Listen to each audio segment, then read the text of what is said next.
I don't care about having bad karma. Okay, so I don't really want the organs back, but I will heal myself. Require some addition. I will heal myself. I might. Oh, you know what? I might need to get rid of some addictions. That might be why my strength is kind of down. Actually, no, that's not what I want. You require some additional. Let's see. Did I? I might have already done it actually. All right, never mind. It's cool. It's cool. Do I already have to? So yeah, see, it's back to 270 now. Okay. Well, let's go find the think tank. Dr. Klein awaits. Make sure you're prepared to finish this. Oh wow, this is actually the end of the deal. Wow, the end of the DLC. All right, let's go. All right, Klein. I'll do what I have to. The lobotomite returns. Our lobotomite. Has Dr. Mobius been denominated into scrap metal and voice module parts, as we hoped? Not quite. So, I found my brain now, and you and I are going to settle I things. recommend watching your tone with me, lobotomite. Now, your brain. Hand it over, or we'll extract it again. How can you extract it again? There's some things we should discuss. And what could we possibly have to speak about? You have the brain, we have the technology. All you must do is surrender. Or I kill you. With it, we can finally leave this place. I cannot tell you how boring this place gets, chopping up the landscape and everything in it. And we have so many questions to ask your brain first. About this Mojave place. A fertile testing ground for our experiments. Speech 75, you think I'm the lobotomite? No, for my skull houses the brain of Mobius! Alright. That is the most insane thing I've ever heard. There's no way Mobius would condescend to step inside you. Besides, there's no way such a thing could be accomplished. It's impossible. We'll go with medicine, I guess. Countless brain extraction surgery exist, but only one implantation one from Mobius. You speak the truth. And the decibel variation in your voice, it is Mobius. How dare you breach the think tank? And what do you want here? I guess this one. He or I offer a deal. Stay here, stay put, until I'll let you live. That's no deal at all. There's a whole world beyond the crater, filled with ideas and possibilities. We could have escaped, seen it all for ourselves, tested it, prodded at it, made it squirm. You can still do that here, quietly, for me. Actually, well, I can bring Mojave this one to use then. Which one? I'll go with this one. For you? And for science? I have a strange sensation that I would like that. How odd. Very well, partner. The think tank is at your service as long as you do not destroy us. Fair enough. Looks like I won't be fighting either of you. Leave the think... Why would I leave the think tank? I was supposed to be getting my brain back. Okay. Guess we're leaving the think tank. Don't know why. But, oh, I just went to the thing. As it had been in the years before the Great War, Big Mountain, the Big Empty, became home to one of the brightest minds of the 23rd century. The Courier watched over the Big Empty for years to come, caring for it and keeping its discoveries safe until they were needed to help others. Which had always been Big Mountain's purpose. Past the laboratories and science, it had always been intended as a place to build the future of all mankind. The Courier had scoured much of the Big Empty, although secrets still remained in the crater's depths.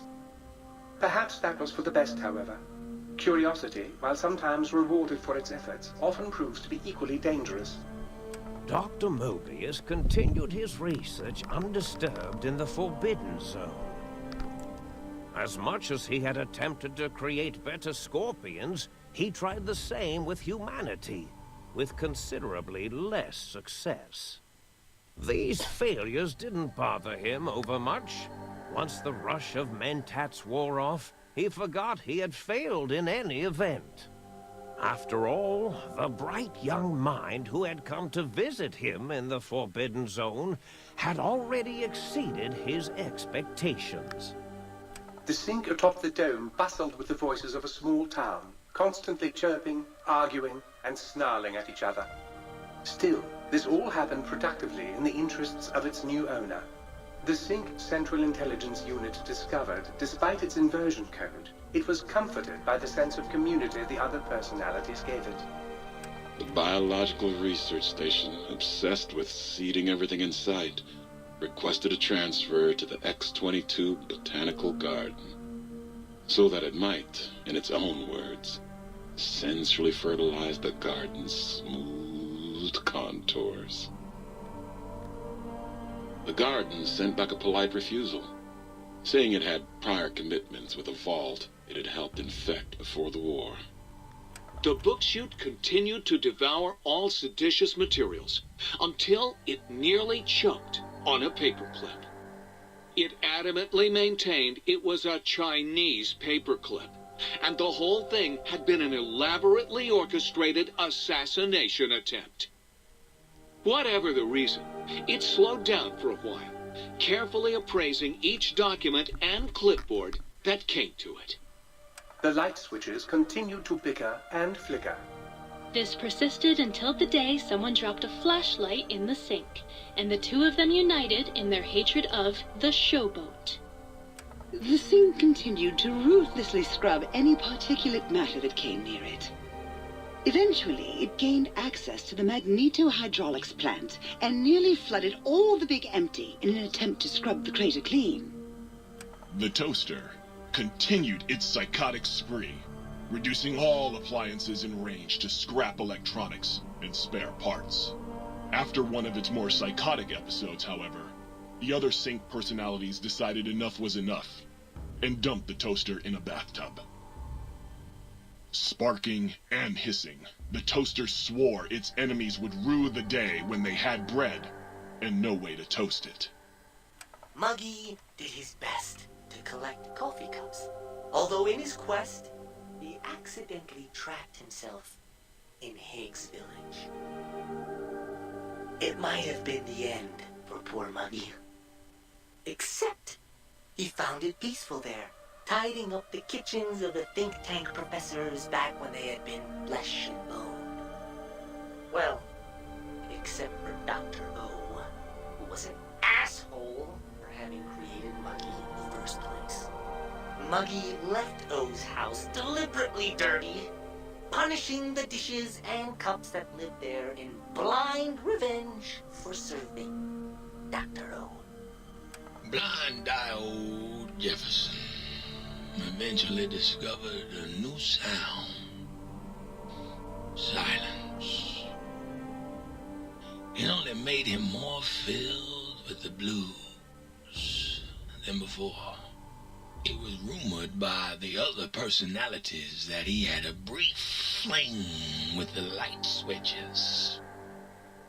Although he forgot their names much too often and was soon left in the dark as punishment. Autodoc, always gentle and methodical, kept sewing up the courier in all the right places when the skin split open from repeated wear and tear. The Autodoc was just glad to have purpose again. It heard its simpler brothers and sisters who got shipped to the Sierra Madre were bored out of their skulls in that toxic dead city. In time, the Autodoc found a way to deactivate the Y-17 trauma harnesses, releasing the corpses they had held prisoner for almost 200 years. As the courier ran through the X-8 facility multiple times, the computers analyzed the test subject's movements. Rather than performing a superficial observation, they realized the subject barely knew what communism was. or even what a high school was. This confused them for a time, until the facility finally realized that its research had succeeded. So it let its cyber dogs out into the wastes to help protect small communities from physical aggression rather than communist propaganda. The infiltration program in X-13 felt spent, having repeatedly upgraded the stealth suit until it could upgrade it no more. It felt warm, fulfilled, and a bit sluggish. It realized not long after the stealth suit had left it without so much as a note on the nightstand. So the infiltration program sent out robo-brains into the wastes, looking for its wayward technology. It eventually found Repcon HQ and set up a new research center, testing and murdering fiends who kept breaking into the facility. The courier, organs intact, continued onwards, a little less heavy of step, but with all the organs in the right places, as they should be. After all, brains can develop a life of their own when left to their own thoughts, and the courier's brain was more clever than most. Dr. Klein and the think tank remained alive, unaware of the world outside. They looped through their daily routine, none the wiser about the world beyond, although perhaps wiser was the wrong word. The world outside belonged to the courier, and if anyone would shape it, well, the courier had already called dibs. There is an expression in the wasteland, old world blues. It refers to those so obsessed with the past, they can't see the present, much less the future, for what it is. They stare into the what was, eyes like pilot lights, guttering and spent, as the realities of their world continue on around them. Science is a long, steady progression into the future. What may seem a sudden event often isn't felt for years, even centuries to come. In the times following the Second Battle of Hoover Dam, however, Old World Blues took on a new meaning. Where once it was viewed as a form of sadness, nostalgia, it became an expression describing the potential for the future.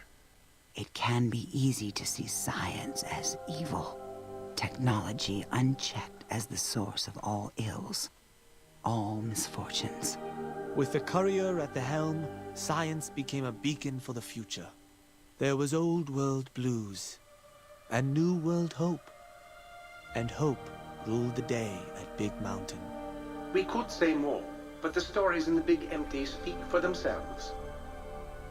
Now armed with the transportal Ponder, the courier could return to the dome at any time and crack open the secrets of the Big Empty one by one. The Sink sat vigilant, waiting for its master to return, shoes covered in Mojave dust. Only one road yet remained, and it was one the courier had to walk alone.